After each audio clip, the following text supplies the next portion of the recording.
வணக்கம். நீங்கள் இணைந்திருப்பது ஜெஃப்னா ஃபெஸ்டின் காலை நேர தலைப்புச் செய்திகளோடு. வடக்கு கிழக்கில் இராணுவத்தின் பிரசன்னம் அதிகரிப்பு மற்றும் அத்துமீறல்களை கண்டித்தும் முல்லைத்தீவில் அண்மையில் கொல்லப்பட்ட இளைஞனின் இறப்புக்கு தீர்வு வேண்டி இன்று இலங்கை தமிழரசு கட்சியால் ஏற்பாடு செய்யப்பட்டிருந்த கடையடைப்பு போராட்டம் முழுமையான வெற்றி அடையாது என அரசியல் ஆர்வலர்கள் தெரிவித்துள்ளனர். குறிப்பாக பெரும்பாலான வர்த்தக சங்கங்கள் மற்றும் யாழ்ப்பாண பல்கலைக்கழக மாணவர் ஒன்றியம் உள்ளிட்ட பல தரப்பு இந்த கடையடைப்பு போராட்டத்திற்கு ஆதரவு தெரிவிக்காத நிலையில் இன்றைய போராட்டத்திற்கு ஆதரவு வழங்குமாறு கட்சி கூறியுள்ளமை குறிப்பிடத்தக்கது. காலையிலே மத்தியானம் வரைக்கும் அனைத்து நடவடிக்கைகளையும் நிறுத்தி வடக்கு கிழக்கை ஸ்தம்பிக்க பண்ணி இந்த முக்கியமான செய்தியை இராணுவமயமாக்கப்படுதலாலே ஒரு உதாரணமாக நாங்கள் இன்று கண்டிருக்கிற இந்த விடயத்தை முன்னிலைப்படுத்தி, ஆனால் இந்த பெரிய விஷயத்தை அரசாங்கத்துக்கு செய்தியாக சொல்லி உலகத்துக்கு ஒரு செய்தியாக சொல்லுகிறதை நாங்கள் திறம்பட செய்வோம். நாளை காலையில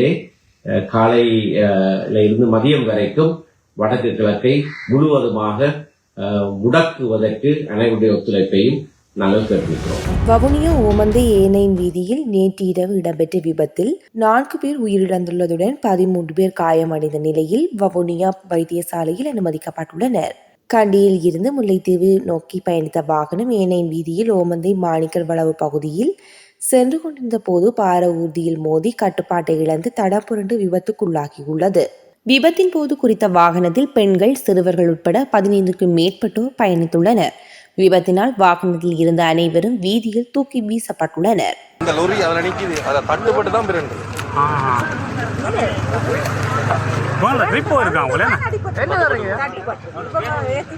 இந்த வாகனங்கள் ஸ்பீட்ல வச்ச ஓட்டேக் போடுக தளம்பப்பா அதான் ட்ரிப் போயிருக்காங்க.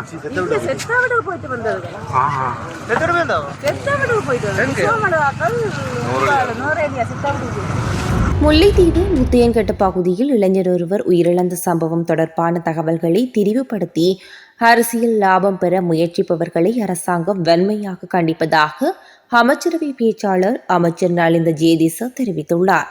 குறித்த சம்பவம் தொடர்பில் விளக்கமளிக்கும் வகையில் அரசாங்கம் நேற்று ஒழுங்கு செய்த விசேட செய்தியாளர் சந்திப்பில் கலந்து கொண்டு அமைச்சர் இவ்வாறு குறிப்பிட்டுள்ளார்.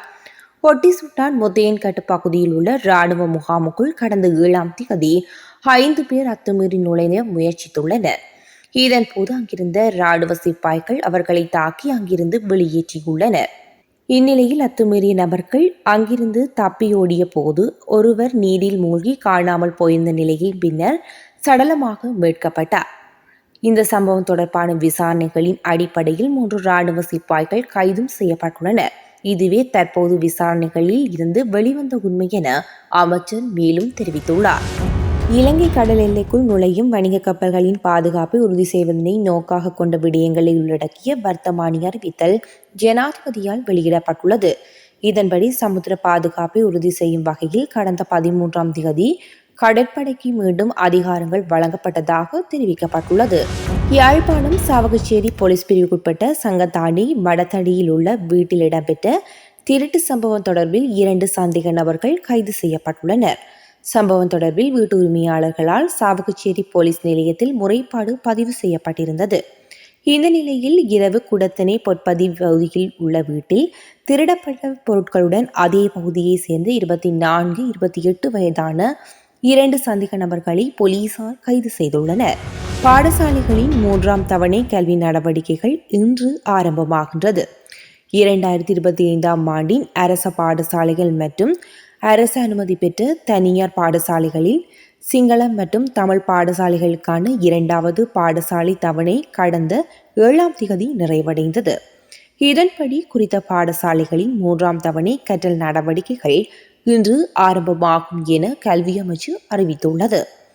இதேவேளை முல்லைத்தீவு பாடசாலைகளுக்கான 3ஆம் தவணை கல்வி நடவடிக்கைகள் எதிர்வரும் 25ஆம் தேதி திங்கட்கிழமை ஆரம்பிக்கப்படும் என்று அமைச்சு குறிப்பிட்டுள்ளது.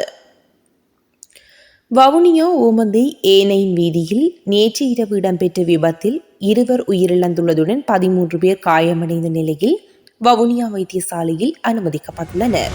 முல்லைத்தீவு ஊடக அமையத்தின் தலைவரும் ஊடகவியலாளருமான கணபதி பிள்ளை குமணனிடம் 7 மணித்தியாலம் விசாரணை நடத்தப்பட்டுள்ளது. கடந்த 7ஆம் தேதியன்று கணபதி பிள்ளை குமணனுக்கு பயங்கரவாத தடுப்பு மற்றும் விசாரணை பிரிவினரால் விசாரணைக்கு அழைப்பு விடுக்கப்பட்டிருந்தது. இதன் அடிப்படையில் நேற்று காலை 9:30 மணிக்கு முல்லைத்தீவு மாவட்டத்தின் அளம்பில் காவல் நிலையத்தில் உள்ள பயங்கரவாத தடுப்பு மற்றும் விசாரணை பிரிவில் விசாரணைக்காக அவர் சென்றுள்ளமை குறிப்பிடத்தக்கது. யாழ்ப்பாணம் நல்லூர் பின்வீதியில் வன்முறையில் ஈடுபட்ட 5 தொடர் விளக்கமறியலில் வைப்பதற்கு யாழ்ப்பாண நீதிமன்ற நீதவான் உத்தரவு பிறப்பித்துள்ளார். நேற்று முன்தினம் இரவு நல்லூர் பின்வீதியில் வாழ்வெட்டு சம்பவம் இடம்பெற்று அதில் காயமடைந்த 2 யாழ்ப்பாணம் போதனா வைத்தியசாலையில் அனுமதிக்கப்பட்டுள்ள நிலையில் சந்தேக நபர்கள் கைது செய்யப்பட்டு நீதிமன்றத்தில் முன்னிலைப்படுத்தப்பட்ட வேளை குறித்த விளக்கமறியல் உத்தரவு பிறப்பிக்கப்பட்டுள்ளது. பருத்தித்துறை நகரை பாதுகாப்போம் என்ற தொனிப்பொருளில் பருத்தித்துறை நகரில் உள்ள இராணுவ முகாம்களை அகற்றுமாறு வலியுறுத்தி எதிர்வரும் 25ஆம் தேதி கவனஈர்ப்பு போராட்டம் நடைபெறவுள்ளது. பருத்தித்துறை நகரசபை மாநாட்டு மண்டபத்தில் பருத்தித்துறை நகரசபை தவிசாளர் டக்ளஸ் போல் தலைமையில் இடம்பெற்ற கூட்டத்தில் இந்த போராட்டம் தொடர்பில் கலந்துரையாடப்பட்டுள்ளது.